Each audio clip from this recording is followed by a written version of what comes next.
नमस्कार दोस्तों, स्वागत है आपका सुनो तो में। बॉलीवुड के आसमान पर एक सितारा चमका था जिसका नाम था दिव्या भारती। एक लड़की जो इतनी छोटी सी उम्र में सपनों की दुनिया का हिस्सा बन गई। मासूमियत उनकी पहचान थी, अदाएं उनकी ताकत और उनकी हंसी में एक पूरी दुनिया बसा करती थी। हर फिल्म के साथ उन्होंने अपने रंग दिखाए, कहीं मासूम मोहब्बत, कहीं चंचल मस्ती और कहीं एक गहरा दर्द। उनका सफर छोटा था लेकिन उनकी कहानी हमेशा के लिए अमर हो गई। 25 फरवरी 1974 मुंबई में पैदा हुई एक चुलबुली सी लड़की दिव्या ओम प्रकाश भारती। बचपन से ही एक्टिंग का शौक था। स्कूल के दिनों में उनकी खूबसूरती और एनर्जी सबको अट्रैक्ट करती थी। उनकी मां ने कहा था कि मेरी बेटी एक दिन बड़ी हीरोइन बनेगी। 16 साल की उम्र में 1990 में तेलुगु फिल्म इंडस्ट्री में एंट्री की। बबली राजा फिल्म से डेब्यू किया। लोगों ने कहा था कि श्रीदेवी जैसी लगती है, लेकिन दिव्या अपने रंग में अलग थी। Raw, energetic, unpredictable. समय ने करवट ली और वक्त आया दिव्या भारती के स्टार बनने का। साल था 1992 और फिल्म थी विश्वात्मा, और उसी के साथ एक गाना जिसे हर गली हर छत गुनगुनाने लगा, सात समंदर पार। उस गाने ने दिव्या को रातों रात सुपरस्टार बना दिया। और इस फिल्म के साथ ही एक चेहरा, एक नाम, एक नशा पूरे देश पर छा गया। दिव्या भारती सफेद ड्रेस में हवा के झोंकों के साथ ऐसे लगी जैसे कोई परी जमीन पर उतर आई हो। सात समंदर पार सिर्फ एक गाना नहीं था, ये एक जुनून बन गया। उस वक्त हर जवान के सपनों में सिर्फ एक ही चेहरा था, दिव्या भारती का। और वाकई विश्वात्मा ने दिव्या को एक सुपरस्टार बना दिया। उनकी पहली बार की स्क्रीन प्रेजेंस ही इतनी ताकतवर थी कि बॉलीवुड को लगा कि एक नया सितारा जन्म ले चुका है। और उसके बाद तो जैसे लाइन लग गई। प्रोड्यूसर्स, डायरेक्टर्स, मैगजीन्स सब उनके पीछे थे। सिर्फ एक साल में 14 फिल्म साइन कर लेना, सोचो कितना प्रेशर होगा एक 17 साल की लड़की पर। और इसके बाद फिल्म आई दीवाना, और दिव्या भारती ने साबित कर दिया कि वो सिर्फ खूबसूरत ही नहीं बल्कि एक कमाल की एक्ट्रेस भी हैं। ऋषि कपूर के साथ उनका मासूम सा प्यार लोगों के दिल को छू गया।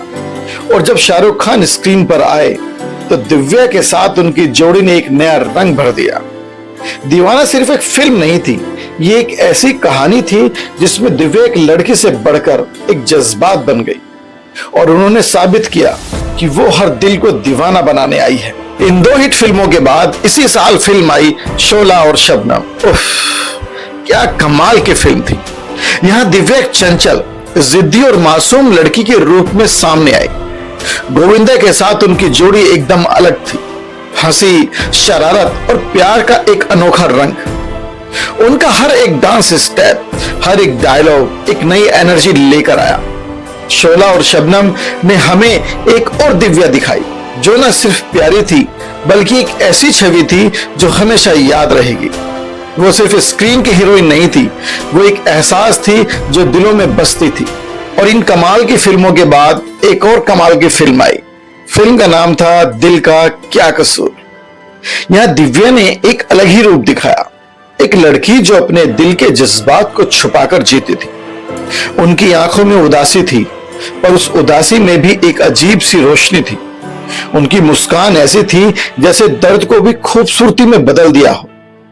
दिल क्या का कसूर के साथ दिव्या ने साबित किया कि वो न सिर्फ ग्लैमर का चेहरा है बल्कि एक गहरी कलाकार भी है। उनका मासूम चेहरा, उनकी उदासी और उनकी मुस्कान सब मिलाकर एक अमर याद बन गई।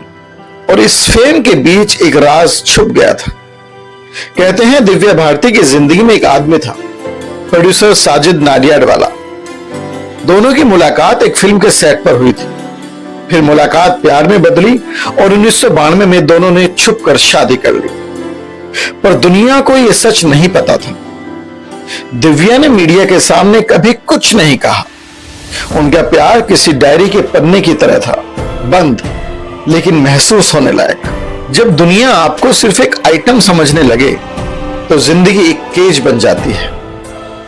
दिव्या के बारे में अफवाहें थी कि वो लेट पार्टीज करती हैं, ज्यादा बोल्ड हो गई हैं, लेकिन किसी ने ये नहीं पूछा कि दिव्या भारती ठीक हैं।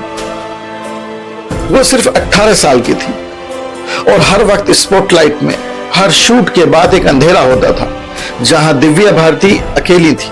5 अप्रैल 1993 मुंबई के तुलसी अपार्टमेंट में रात के लगभग 11 बजे टेरेस से नीचे गिर गई दिव्या भारती। कहते हैं एक्सीडेंट हुआ, कुछ कहते हैं सुसाइड और कुछ कहते हैं मर्डर। साजिद हॉस्पिटल ले गए पर कुछ भी करना बेकार था। 19 साल की उम्र में एक जिंदगी खत्म हो गई। दिव्या भारती सिर्फ एक एक्ट्रेस नहीं थी, एक पहेली थी। उनकी मुस्कान में दर्द था, आंखों में प्यार और जिंदगी में इतनी तेजी थी कि वक्त भी उनका साथ नहीं दे पाया। दिव्या भारती जी का सफर सिर्फ कुछ ही सालों का था, लेकिन उन्होंने जितना प्यार जीता उतना कई लोग जिंदगी भर भी नहीं जीत पाते। उनकी आंखों की मासूमियत, उनकी मुस्कान और उनका वो जज्बात जो कैमरे के सामने चमक जाता था, सब हमेशा याद रहेगा। दिव्या एक कहानी नहीं थी, वो एक एहसास थी और एहसास कभी मरते नहीं, वो हमेशा यादों में जिंदा रहते हैं। 7 समंदर पार भी दिव्या जी आज भी हमारे दिलों के पास है। दोस्तों, ये थी कहानी मेरी फेवरेट एक्ट्रेस दिव्या भारती जी की, जिनके जाने का दुख मुझे कई महीनों तक सताता रहा। आपको ये कहानी कैसी लगी कमेंट बॉक्स में जरूर बताएं। अगर आपकी भी कोई कहानी है तो कमेंट करें, मैं लेकर आऊंगा आपकी कहानी आपके लिए। ऐसी ही अनटोल्ड स्टोरीज देखने के लिए देखते रहिए निम्बेकर वाइब्स और सुनते रहिए सुनो तो।